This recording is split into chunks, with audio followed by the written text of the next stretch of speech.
क्योंकि रहमत नहीं गुनाहगार ते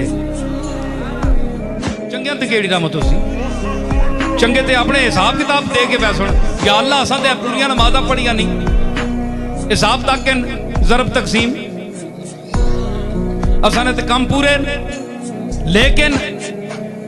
गुनाहगारां नाल होसी गल मुलाकात ते ज़ियारत दा शरफ गुनाहगारां में हासिल होसी जेड़े सामने खलोसन मालिक ने ओए दस के कीते के करके आया है टांडे मेंढे जे लोग असी खलोते हैं कमली वाला भी नहीं गया कमली वाला भी पुलसरात ने कोने उत्ते खलोता है तेरा मेरा इंतजार कर रहा है गुनाहगारां दा लोग जा रहे हैं अदालत लगी है मीजान रखे है अमल तुल रहे हैं जी ते असी खलोते हैं सामने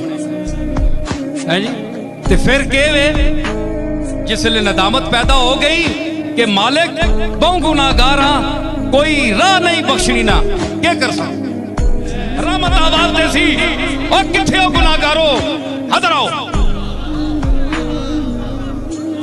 तुसी ना होवा ते तुसा जे और भी घटिया ते तुसा तो भी गए गुजरे गुनाहगार पैदा करा मैं अपनी रहमत वरता उन्होंने